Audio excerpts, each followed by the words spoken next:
آتے ہیں بابن اذا لم یتم الرکوع، کہ جب کوئی نمازی پورا رکوع نہ کرے، اس باب 791 نمبر حدیث پاک ہے۔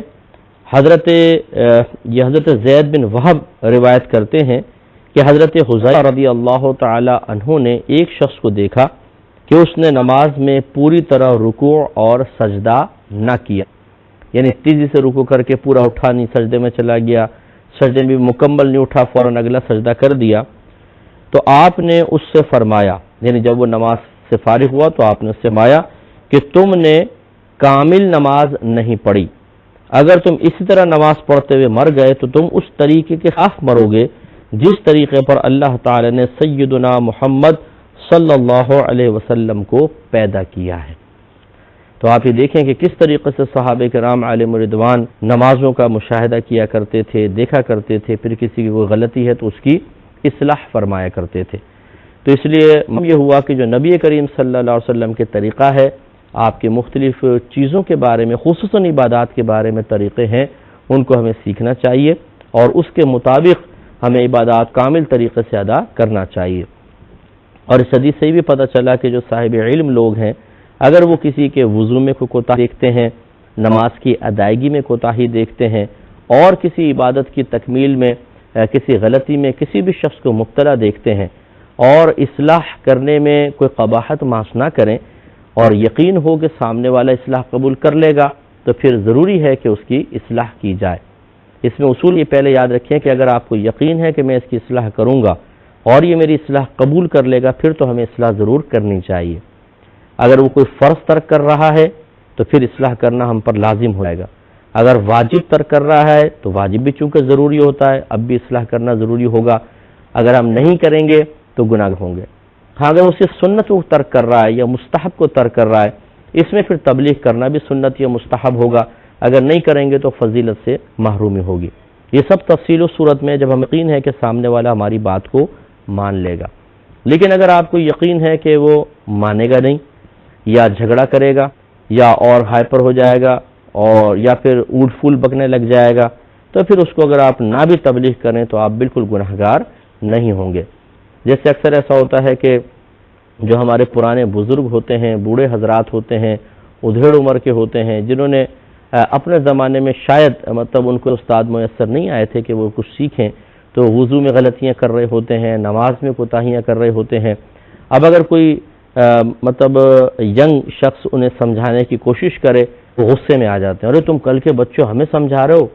ہم 45 سال سے 50 سال سے نمازیں پڑھ رہے ہیں، تم جمعہ 8 دن آئے ہو مسجد کے اندر تو اتنا شور شرابہ مچا دیتے ہیں، کچھ انتہا نہیں۔ تو ایسے لوگوں کو سمجھانا پھر کیا فائدہ، بیکار ہے۔ اسی طرح ہم عمر بھی بعض اوقات ناراض ہو جاتے ہیں کہ ہمیں کیوں سمجھا رہے ہیں، ہماری غلطی کیوں نکالی جا رہی ہے۔ تو ایسا اگر کوئی آپ کو نظر آئے کہ جو آپ کو یقین ہے میری بات نہیں مانے گا یا جھگڑا کرے گا، فتنہ فساد کرے گا، اس کو آپ چھوڑ دیں۔ لیکن اگر آپ کو یقین ہے کہ کوئی شخص میری بات مان لے گا تو جیسے وہ عمل جیسے کسی اہم چیز کو ترک کر رہا ہے، اس کو تبلیغ کرنا اتنا ہی اہم ہو جائے گا۔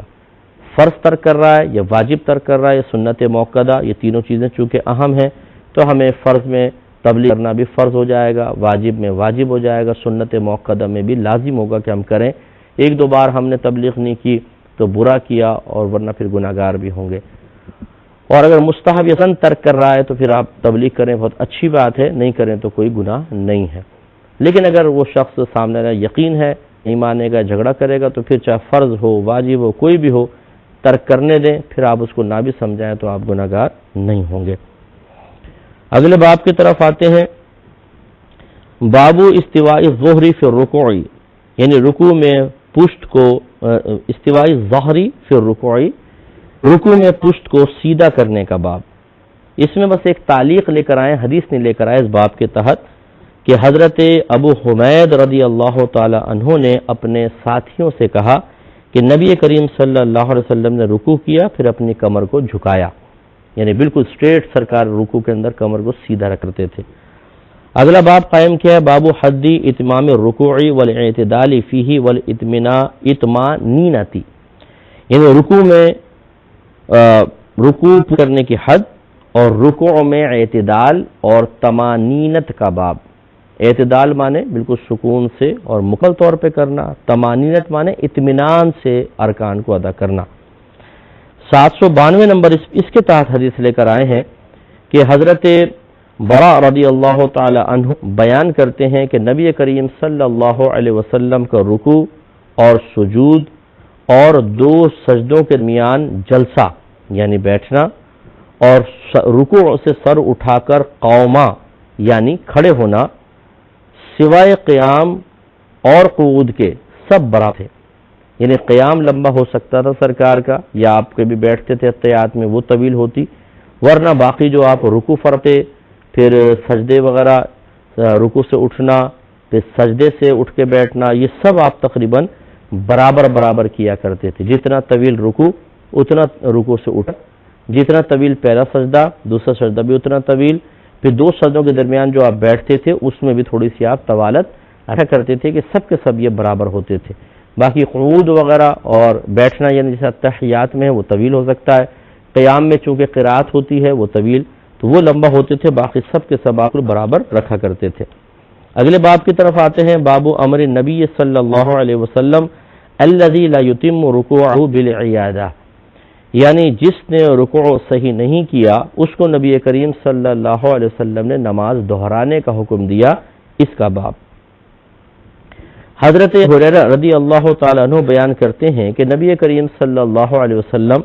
مسجد میں داخل ہوئے، پھر ایک شخص مسجد میں آیا، یعنی سرکار داخل ہوئے، نماز وغیرہ جو پڑھنی تھی پڑھی، آپ بیٹھے ہوئے ہیں، اب ایک شخص آ گیا، بس اس نے نماز پڑھی، پھر وہ آیا اور اس نے نبی کریم صلی اللہ علیہ وسلم کو سلام کیا،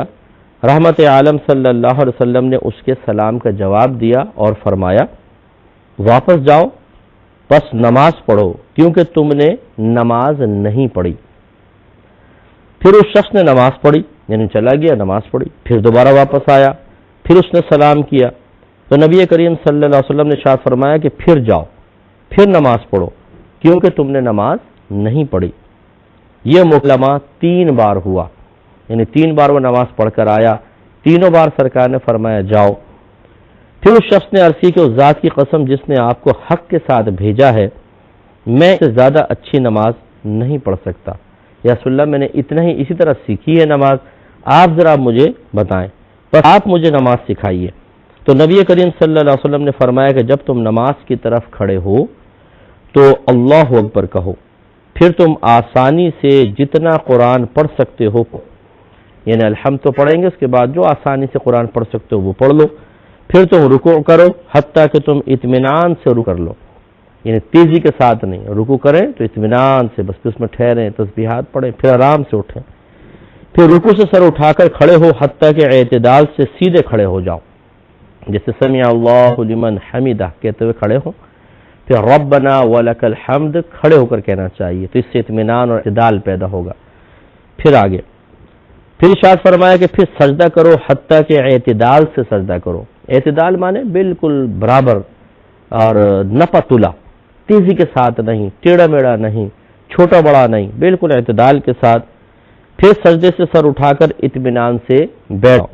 پھر دوسرا سجدہ کرو حتیٰ کہ اطمینان سے سجدہ کر لو، پھر اپنی نماز پوری نماز اسی طرح پڑھو۔ تو یہ پہلے بھی روایت گزر چکی ہے، اس کی وضاحت ہم کر چکے ہیں کہ وہ دور کے کوئی صحابی ہوں گے، جیسے عربی صحابی ہوتے ہیں، وہ باقاعدہ نبی کریم صلی اللہ علیہ وسلم کی صحبت میں نماز ادا نہیں کیا کرتے، تو انہوں نے جو نماز سیکھی اس کے بعد انہوں نے نمازیں شروع کر دی ہوں گی، اور کوئی تصحیح کرنے والا ان کو نہ ملا جو ان کی نماز کو درست کروا دیتا۔ تو یہ ہوتا ہے بعض اوقات، پکے ہم نے نمازیوں کو دیکھا ہے کہ وہ نماز پڑھتے ہیں اور پھر بعض اوقات نماز میں کوئی ایسی غلطی کر بیٹھتے ہیں کہ جو خود مطلع نہیں ہوتے، لیکن غلطی پختہ ہو جاتی ہے۔ اور ہمارے یہاں تو آپ کو پتہ ہی ہے کہ مسجدوں میں کون اصلاح کرتا ہے کسی کی، ہر ایک بے پرواہ ہے، اپنی نماز پڑھی، ٹوپی پھینکی اور بھاگ لیے، تو وہ پھر غلطی کرتے رہتے ہیں، وہ پختہ ہو جاتی ہے۔ اب اگر کوئی ان کو پیار محبت سے سمجھاتا ہے تو ان کو ایک لمحے کے لیے حیرانی ہوتی ہے کہ یار میں سال سے نماز پڑھ رہا ہوں، آج تک تو مجھے کسی نے یہ بات نہیں کہی۔ تو کسی کا آپ کو کوئی ہدایت نہ دینا، نصیحت نہ کرنا، یہ اس بات کی دلیل نہیں ہے کہ آپ سے غلطی نہیں ہوتی ہے یا آپ غلطی نہیں کر رہے ہیں۔ یہ ہوتا ہے کہ بعض اوقات ہم عمل میں غلطیاں کر رہے ہوتے ہیں، ہمیں خود اس پر اطلاع نہیں ہوتی۔ اس وقت اگر اللہ تبارک و تعالیٰ کسی شخص کو مقرر کر دے جو آپ کی اصلاح کر رہا ہو تو اس سے بیزار نہ ہو، جھنجھلاہٹ میں مبتلا نہ ہو، غصے میں نہ آ جائیں، اسے جھڑکے نہیں، اسے مایوس نہ کریں، اسے ڈانٹے ڈپٹے نہیں، بلکہ اس کو اللہ کی نعمت سمجھیں، کیونکہ اگر یہ شخص نہ ہوتا تو آپ کی یہ غلطی دور نہ ہوتی، اور غلطی دور نہ ہوتی تو کوتاہی دور نہ ہوتی، نماز میں کمی دور نہ ہوتی، اور آپ کی نماز کا مکمل ثواب آپ کو حاصل نہ ہوتا۔ تو اس لیے شکرگزاری ہمیں کرنی چاہیے کہ بہت آپ کا شکریہ، ٹھیک ہے آپ نے میری اصلاح کر دی، بہت اچھی بات ہے، لیکن یہ ضروری ہے کہ وہ اصلاح کے والا واقعی اصلاح کے قابل ہو۔ بعض ایسے جاہل بھی مجھے ملتے ہیں، جس میں ایک دفعہ نماز پڑھ رہا تھا، نماز سے فارغ ہوا تو ایک صاحب نے کہا کہ وہ اصل میں آپ کا نا میں نے دیکھا کہ انگوٹھا جو تھا وہ سجدے میں تھوڑا سا آگے پیچھے ہو گیا تھا، تو یہ آپ کی نماز میں فرق آ گیا۔ اب وہ بیچارے نے وہی سنا ہوگا کہ جب نماز پڑھیں تو سیدھے پاؤں کا انگوٹھا زمین پہ جمع رہنا چاہیے، اور اس پہ ایک جھوٹی روایت بھی سنی ہوئی ہے، گھڑی ہوئی ہے لوگوں نے، کہ حضرت علی رضی اللہ تعالیٰ عنہ نے ارشاد فرمایا کہ اپنا جب آپ نماز پڑھیں تو سیدھے پاؤں کا انگوٹھا ایسا زمین پر جما کر رکھیں جیسے اس میں کیل ٹھونک دی ہو، حالانکہ ایسی کوئی روایت نہیں ہے، اور اگر آپ کا پاؤں آپ نے اٹھا کے یوں رکھ بھی لیا، آپ کا انگوٹھا اڑ بھی گیا بالفرض زمین سے، تو اس پہ کوئی نماز کے فساد کا تعلق نہیں ہے۔ تو اس کو سمجھایا کہ بھئی کیا کر رہے ہو آپ، کیا کہہ رہے ہو آپ۔ تو یعنی ایسے بھی جاہل ملتے ہیں ہمیں کہ جو بیچارے ہمیں سمجھانے کی کوشش کر دیتے ہیں، ٹھیک ہے ہم سے بھی غلطی ہو سکتی ہے، لیکن الحمدللہ نمازوں وغیرہ میں یا دیگر امور میں تو نہیں ہوگی کہ ہم لوگ تو پڑھتے پڑھاتے ہیں رات دن، یہ چیزیں بار بار ریپیٹ ہو جاتی ہے ہمارے سامنے، تو لیکن بالفرض میں ایک تقاضائے بشریت عرض کر رہا ہوں کہ کوئی غلطی ہم سے بھی ہو سکتی ہے، لیکن جو سمجھانے والا ہی جاہل اور غلط سمجھا رہا ہو تو پھر اس کی غلط بات کے بارے میں تو نہیں کہتے کہ جی بہت شکریہ کہ آپ نے سمجھایا۔ تو ایک دفعہ اعلیٰ حضرت امام علیہ سنت رحمۃ اللہ علیہ کا ایک واقعہ لکھا ہوا ہے کہ آپ مسجد میں آئے تو ایک شخص کو دیکھا کہ وہ رکوع میں گیا تو اپنا چہرہ رکوع میں اٹھایا ہوا ہے دیوار قبلہ کی طرف، رکوع میں سر جھکایا نہیں ہوا، یوں اٹھا نہیں، جتنا اٹھ سکتا تھا اٹھایا ہوا، نماز بھی کر لی۔ تو آپ نے اس کو پیار سے بلایا اور کہا کہ رکوع کے اندر سر کو جھکا کر رکھنا،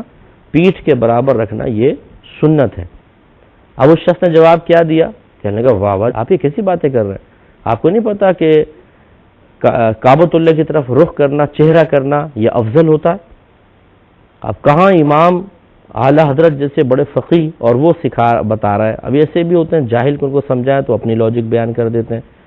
تو اعلیٰ حضرت امام علیہ سنت رحمۃ اللہ علیہ تو بڑے جواب سے فرمایا اچھا یہ بتائیے کہ رکوع کے اندر تو چہرہ آپ کعبۃ اللہ کی طرف کر لیں گے، سجدے میں کیسے کریں گے؟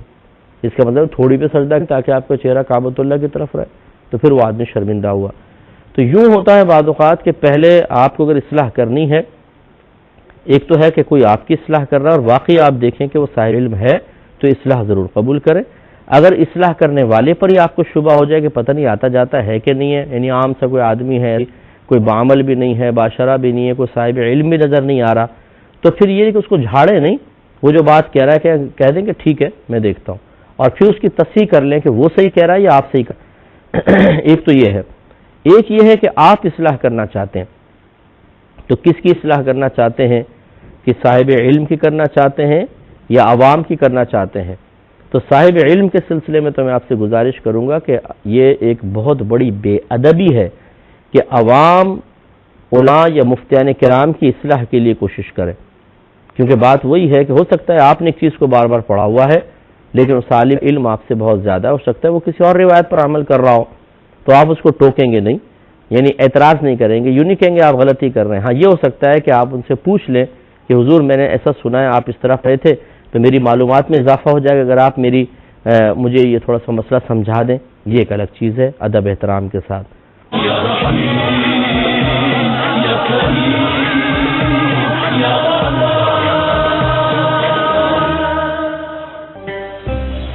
لندن اور اس کے مفاد میں اذان فجر کا وقت ہوا چاہتا ہے دوسرے شہر، اور دوسرا یہ کہ آپ عوام کو سمجھا رہے ہیں تو جو بات آپ سمجھانا چاہیں سب سے پہلے خود اس کی تصحیح کر لیں،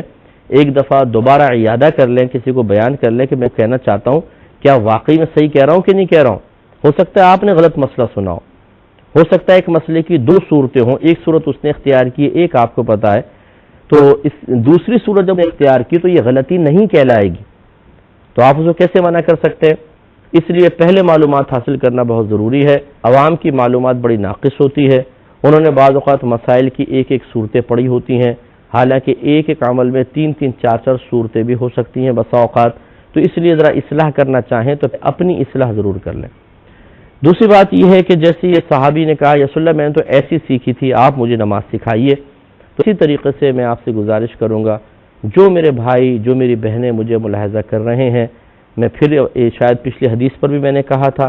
اس حدیث کو بیان کرتے ہوئے پہلے کہا تھا، پھر یہ عرض کہوں کہ جو بھی آپ نماز میں پڑھتے ہیں صورتیں وغیرہ، یہ ایک دفعہ کسی صحیح پڑھنے والے کو سنا دیں بغیر شرم و جھجک کے۔ میرا مشاہدہ یہ ہے، میں نے بالغان کو بہت پڑھایا ہے، قاعدہ پڑھاتا تھا میں، پڑھایا میں نے، اور اس علاوہ نماز وغیرہ بہت سکھائی ہے، سنی ہے نماز کی کیسے آپ پڑھ رہے ہیں، کیا کر رہے ہیں۔ آپ یقین کیجئے کہ میری زندگی میں 1 یا 2 آدمی مجھے ایسے ملے ہوں گے جنہوں نے صحیح نماز پڑھی ہوگی۔ غلطیاں، اتنی غلطیاں ہوتی ہیں کچھ حد نہیں، جو ہم صورتیں پڑھ رہے ہوتے ہیں، التحیات وغیرہ پڑھ رہے ہیں، ثنا پڑھ رہے ہیں، رکوع سجود کی تکبیرات پڑھ رہے ہیں، دعائے قنوت پڑھ رہے ہیں، بے شمار غلطیاں، اتنی غلطیاں کچھ انتہا نہیں۔ لیکن بات وہی ہے کہ وہ نماز ہے، اس میں کون سا ہمیں دنیاوی فائدہ حاصل ہو رہا ہے کہ اس کی اتنی اصلاح کی جائے، اہمیت نہیں پتہ۔ حالانکہ آپ اگر میرا الہادی پروگرام دیکھ رہے ہوں تو میں آج کل نماز کے بارے میں بیان کر رہا ہوں کہ نماز اتنی امپورٹنٹ ہے کہ سب سے پہلے آپ میں نماز کے بارے میں حساب ہوگا، اگر یہ مکمل ہوئی تو آگے آسانی ہے، اس میں کمی ہوئی تو آگے خسارہ ہے۔ اگر اسی نماز کے بارے میں کہہ دیا جائے، ہماری گورنمنٹ اعلان کر دے کہ جو بالکل کامل صحیح نماز پڑھے گا، کہ جو قرات ہے وہ بھی بالکل صحیح ہونی چاہیے، رکوع سجود بھی صحیح، کوئی چیز خلاف سنت نہ ہو، ہر شخص کو ہر نماز کے بدلے میں 1000 روپے ملیں گے، ایک دن کے 5000۔ پھر آپ دیکھیے کہ کون کون کیسے لائن لگا کر بھی اگر موقع ملے نا تو قاری صاحب کے پاس جا کر یا کسی عالم اور مفتی صاحب کے پاس جا کے نماز کی اصلاح نہیں کرے گا، کیونکہ 1000 کا نوٹ ہمیں آخرت سے زیادہ محبوب اور عزیز لگتا ہے، زیادہ ہماری نگاہوں میں اہمیت پیدا ہو گئی ہے۔ اس لیے معذرت کے ساتھ میں نہیں کہہ رہا ہوں کہ تمام میرے سننے والے ایسے ہی ہیں، ہوتے ہیں، لیکن بہت سارے ایسے ہوتے ہیں، تو اس لیے آپ اپنی نمازوں کی اصلاح کی کوشش کی۔ اس پہ مزید کلام کریں گے نیکسٹ پروگرام میں۔ وآخر دعوانا ان الحمدللہ رب العالمین۔